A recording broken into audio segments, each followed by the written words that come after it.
কেমন আছেন সবাই? আমি সম্রাট। আজকে যে ভিডিওটি আপনাদের কাছে রাখবো সেটি একটি ট্যুর ভিডিও। আমি দার্জিলিং গেছিলাম, সেই ভিডিওটি আজ আপনাদের কাছে তুলে ধরবো। হাওড়া স্টেশন থেকে শতাব্দী এক্সপ্রেস ধরে পৌঁছে গেছিলাম রূপসী বাংলা ইকো রিসোর্টে। সেখানে নাইট স্টে করে রওনা দিয়েছিলাম দার্জিলিং এর উদ্দেশ্যে। গাড়ি বুক করেছিলাম। বাবার এক ফ্রেন্ডের ফ্যামিলি আর আমরা এসেছিলাম দার্জিলিং ঘুরতে সামার ভ্যাকেশনের ছুটিতে।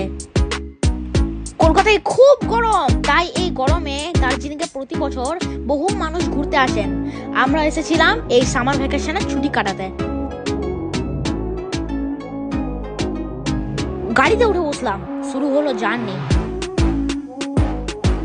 রূপসী বাংলা রিসোর্ট থেকে বেরিয়ে জঙ্গলের মধ্যে একটি চকচকে রাস্তা দিয়ে এগিয়ে চললাম দার্জিলিং এর দিকে।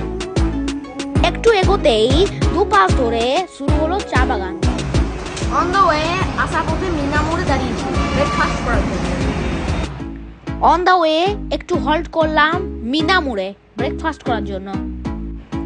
ব্রেকফাস্ট করে আবার গাড়িতে উঠে বসলাম। ঝাঁ চকচকে রাস্তা আর দুপাশ ধরে শুধু সবুজ গাছপালা আর চা বাগান, অসাধারণ লাগছিল। লাটাগুড়ি থেকে 1.5 ঘন্টা জার্নি করার পর উঠতে শুরু করলাম পাহাড়ে। দুপাশে উঁচু উঁচু পাহাড়, সরু রাস্তা, আঁকাবাঁকা রাস্তা, আর তার মধ্যে আমাদের গাড়ি এগিয়ে চলেছে। সে এক আলাদাই অভিজ্ঞতা। বাঁ দিকে তিস্তা নদী কেমন লাগছে আপনাদের? প্রাকৃতিক সৌন্দর্য, লম্বা লম্বা পাইন গাছ, বিশুদ্ধ হাওয়া, সব মিলিয়ে খুব ভালো লাগছিল। ব্রিজটি পেরিয়ে একটি গাড়ি চোখে পড়লো। প্রথমে দেখেই ভয় পেয়ে গেছিলাম যে কোনো দুর্ঘটনা ঘটেছে নাকি। পরে আমাদের ড্রাইভার দাদা আকুল আমাদের বলল যে এটা কশন হিসেবে দেওয়া আছে, যাতে সবাই সাবধানে গাড়ি চালায়। উঠতে উঠতে অনেকটা উঁচুতে উঠে পড়েছি।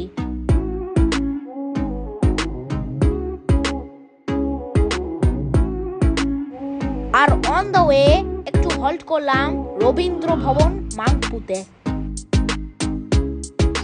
এসে দাঁড়ালাম রবীন্দ্র ভবন মাংপুতে। ঢুকেই একটি কুড়ে ঘর চোখে পড়লো, তাও আবার একটি লম্বা গাছের উপর। ঘুরতে ঘুরতে একটি ফুল চোখে পড়লো, আপনারাও দেখুন কি সুন্দর না? ভালো লাগছিল ভেতরে ঘুরতে।